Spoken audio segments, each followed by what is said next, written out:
Hey guys, how are you? It's been a while. Yeah, I have no idea what I'm going to talk about today except an update on my life. I recorded a bunch of videos that I will share with you. It's funny because I know that people usually do the editing and then they voice over, whatever they edited. I'm like the opposite person. I am recording this vlog first and then I'm gonna add picture to whatever I'm talking about, and if I yap not as long as the pictures, then I'll insert music. And if I talk more than I have pictures for, that's impossible because I recorded a lot of stuff, so I won't worry about that. Anyway, today I wanted to talk about a few different things. First of all, I'm in the middle of the storm that you've probably seen on the news. I don't remember the name of it, the cyclone. So far so good here in Auckland. It's raining like crazy, but not doing any damage. We sit on top of a hill, so we're not too worried. I recorded a little bit so that you could see prior to the storm. The last 2 days have been insane in the coloring of the sky. It's almost like a worry to see the colors. The last time I saw colors like this in Auckland, I think it was during the Australian fires when the sky turned yellow. That was very bizarre. And this is just, it feels like one of those summer sunset when you feel like it's going to be really hot the next day, but that's not it. It's just a very, the word that comes to mind is nefarious sunset. It's like you feel like something is coming, something on the horizon is coming. So there's that.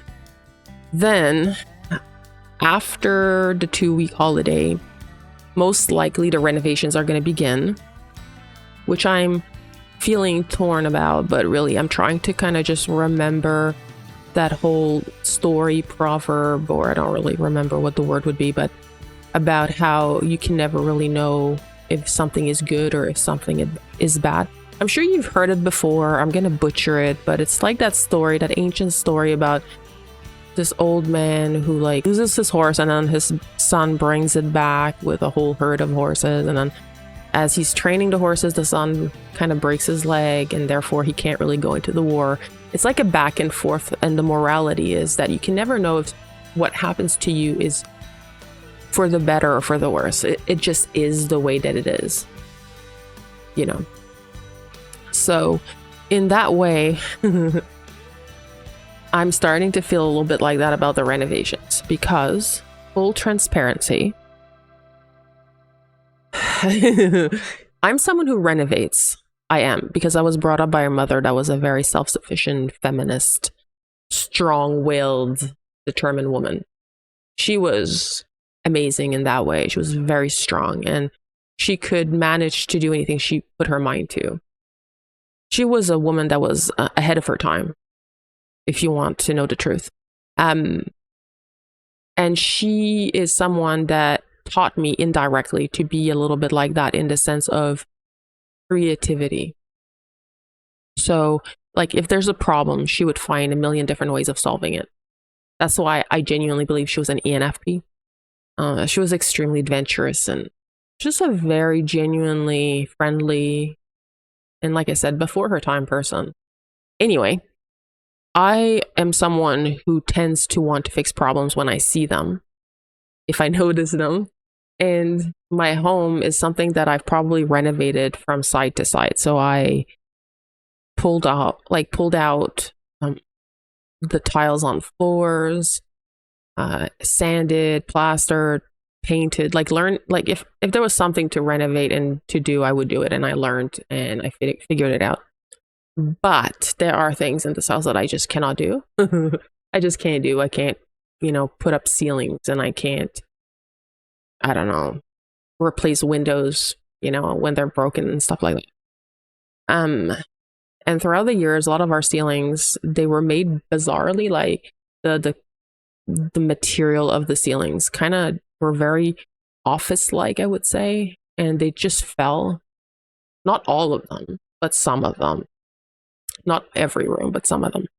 And basically, no one wanted to fix them. I wanted to fix them, but I couldn't. And it was just something that I guess I've learned to adapt to and be unhappy with when I see it, but then kind of just shrug because what can I do? So the tree, um, destroying what was left of my ceilings, and destroying my roof and just a bunch of stuff, is actually going to renovate things that I couldn't do myself.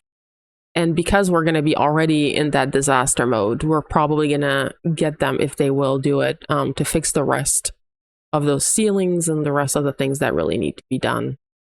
So is it good? Is it bad that the tree fell? Who knows, right? So we'll see how stressful it's going to be. Like, people are telling me that it's going to be hell. I believe it because at the end of the day, I have a dog, a Staffy, an old girl, who's quite aggressive to people that she doesn't know.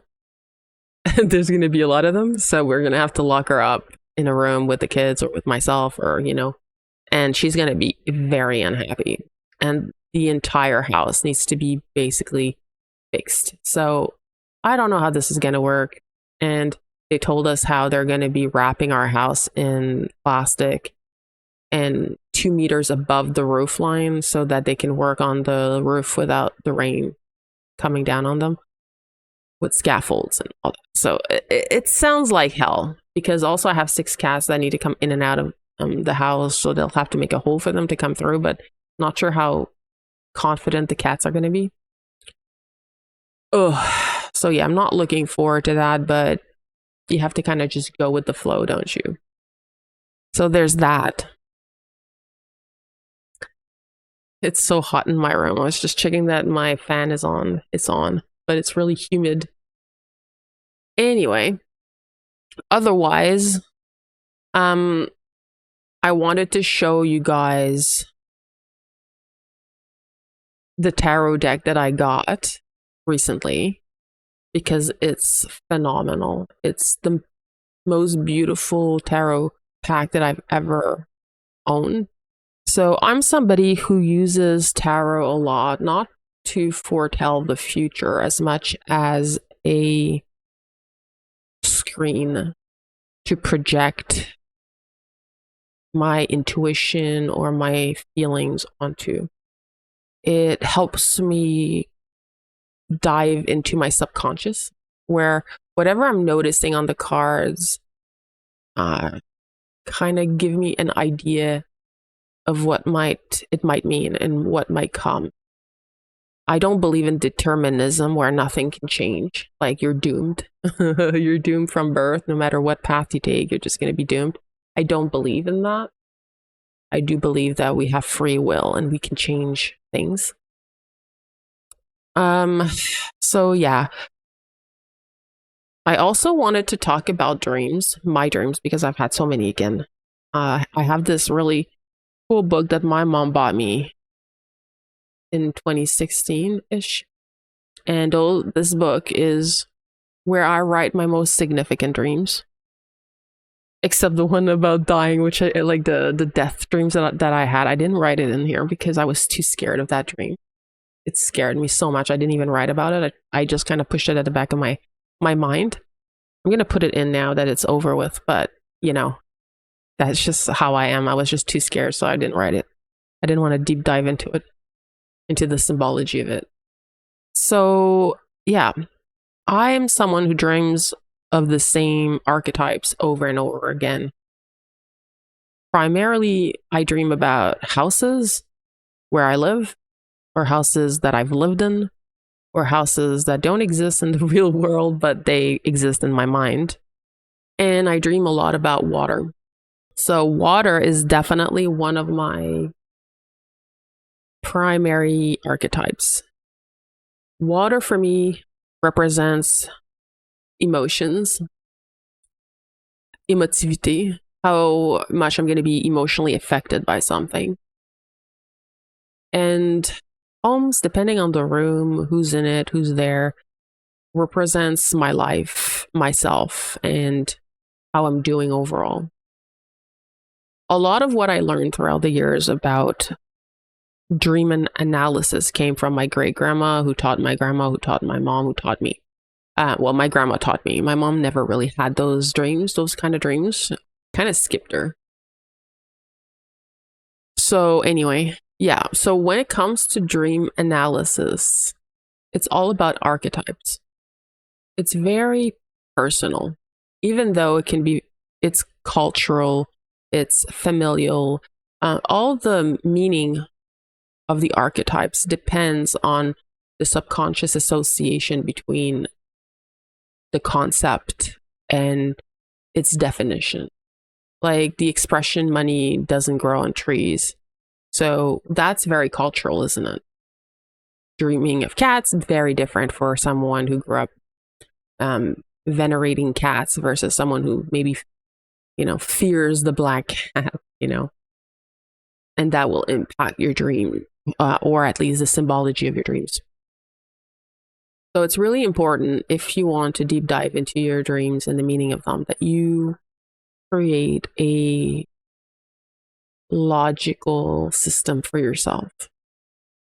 You need to understand and collect the data. So you need a book where you put in maybe all the things you dream about, and then what happens later on. And you can see maybe an association through time, that every time you dream this thing, then this other thing happens. For me personally, I have come to realize that some of the symbols that I was taught don't apply to me. And so I think that it's better to rely on your own self and your own experience, your own values, your own morality to associate symbology to concepts. And therefore, another thing that comes to mind is I was taught that when a dream occurs, the impact or the realization of that dream can come between 24 to 48 hours. And then if it doesn't, then it's not going to happen. My experience is completely different now, I realize, especially after my death dream. My death dream took over a month to occur. So I had a death dream, the symbology of it, and then the clear result of it a month later. I think that when it comes to dreams, there's an intemporality. You're in between worlds where time doesn't exist. You can't know when the realization of that dream will occur, or if it will. I mean, sometimes this is the thing. I call my prophetic dreams morning dreams because they always occur in the morning. At night, my first dreams that I have during the night are usually just thought vomit. They're just, oh my goodness, they're just representative of all the crap that happened during the day, right? So if I ate too much, or if I watched a really bad movie, like a horror movie, or if something stressed me out during the day, then my first few dreams during the night will represent that. They mean nothing. They're just my subconscious kind of like clearing out the day's effects. But the dreams that I have in the morning are completely different. They feel different. They look different. They're clear. They're memorable. They're important. They're always important for me. Right? So, yeah, I still don't know what my pipe dream meant, the white pipe dream. Like, I haven't had anything that I could say, like, there it is. That's what it meant. I don't know. But that doesn't mean it could just be about my mental state or in how I'm doing spiritually, or foretelling of something to come. I don't know. So I had another significant dream. I wrote about three big pages of the dream and what it might mean. So this is the dream that I had. In the dream, I had my awareness that I was in a swimming pool. The water was beautiful, clear, clean. It was a good pool. And I was looking inside the house. That was not mine. It was my ex's. He was living there. And I was attempting this reconciliation with him when I saw that he was carrying a box. And within the box, there were a bunch of things. Toys from my childhood that brought such joy to see them again. I had completely forgotten about those toys. And I took them out of the box to keep them. I didn't want them to be donated or given away. Then there were toys that used to belong to my kids that I also did not want to donate. As I've said in previous blogs, my kids are adults. So this is like long time, old time stuff. And then, interestingly, there was this coat within the box. This coat that I used to own that my mother bought me years ago that doesn't fit anymore. And when I saw that coat, I was like, hey, that's my coat. I want to keep it. My ex said, that's not going to fit you anymore.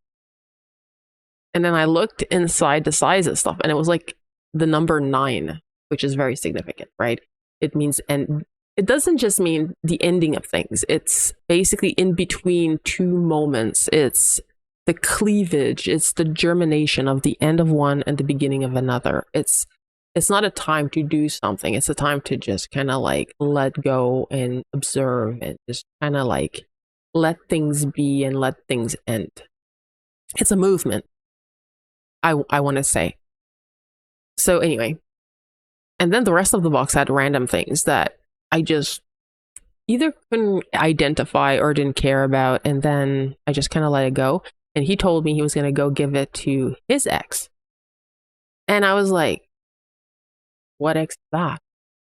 And then suddenly there was this blonde chick that just appeared out of nowhere and was so upset to see me there because she hadn't realized that like we were talking.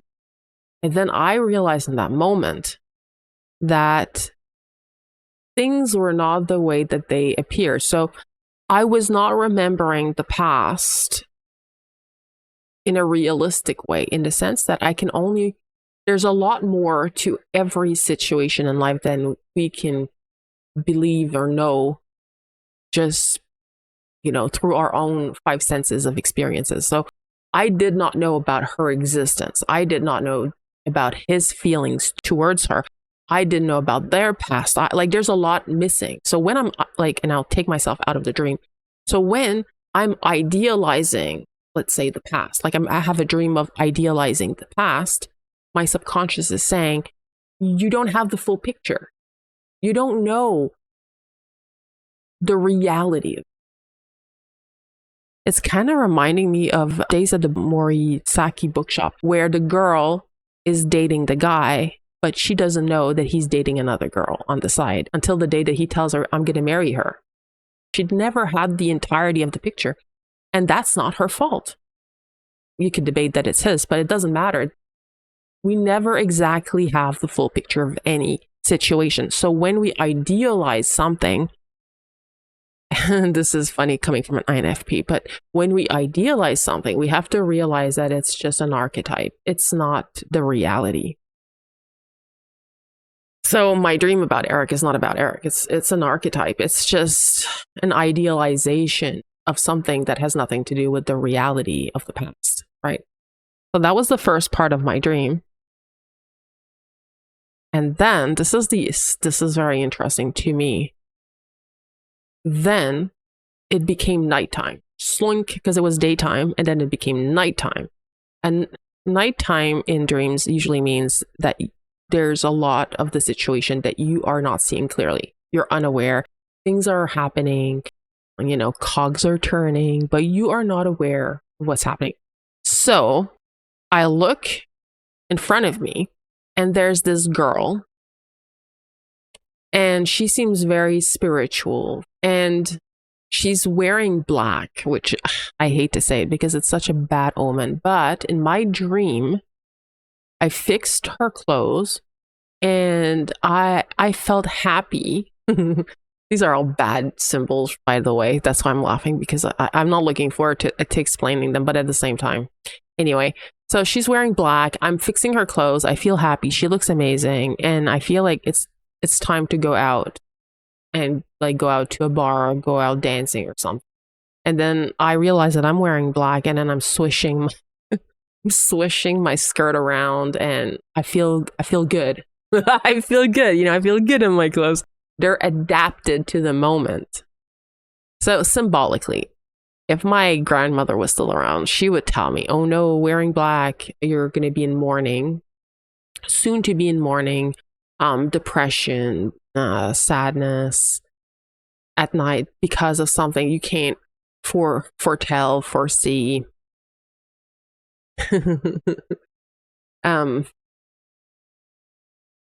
But in my dream, and this is kind of interesting, because we'll see, right? We'll see what happens, I guess, in time. I guess we'll see. This is like my grandmother's version versus mine, and she'll probably be right, but I don't want her to be right. So this is my version of the symbols. I felt that, yes, I agree that the night is definitely mysterious and full of the unknown, but also at the same time, the black clothing were comfortable. They were right for the moment. They felt, like I keep saying, adapted. It was the right clothes for the right moment in time, for the right occasion. So no matter what happens, everything's in an alignment. You see what I'm saying? I'm not wearing like tennis outfits, tennis shoes, tennis and shorts to go out to a bar, right? I'm actually wearing what I would actually wear in real life if I was going out dancing. I would wear something black, a little black dress or something. You know, that's what I would want to wear. So it did not feel like a negative omen to me. So that's why I was talking about archetypes, that they can mean different things to different people depending on your experience. Right? Anyway, so all this to say that my plan for my channel, this Wandering Bohemian channel, is going to, it's quite large because I'm a very any person, right? So I like to do all sorts of different weird things. And I already recorded like myself doing journaling. So I did the journals for 3 books that I'll share in a different video. I also puzzled with you guys, so because I like to yap, as you know, so I might put the puzzle up to yap too. I don't know yet. So anyway, I want to also do tarot with you guys. So I want to pull cards and then see what happens. Right? Who knows? But yeah, I like to do tarot regularly just to kind of help myself and clear my mind and give my self-direction, moral direction, if that makes sense. Like right now I'm studying with YouTube a philosophy class, and it has like 80 something videos into playlists, and it's so good because it kind of helped me realize that what I do is a lot of the Socrates dialectic, where I like to question why people say what they say and go digging into their reasoning. I enjoy seeing if people are just yapping or if they actually have substance to what they have to say. Anyway, so yeah, this is where I'm at. I really don't know when the next video will be because I don't know when my renovations are going to be, and then if my computer is going to be unplugged, and you know, yeah, it's uncertain times. But this is definitely something I'm going to keep doing for the rest of my life, most likely, because I really enjoy it. This is something that feels very in alignment with me. So yes, wish me luck. Hope that the weather doesn't get much worse than this, because apparently the winds are going to pick up soon, and then at least that tree's gone, so I guess can't happen twice. Can't have a giant tree. I feel like knocking on wood right now. I'm so superstitious. Okay, so anyway, let's hope that nothing bad happens, and I'll see you at the next video. Bye guys.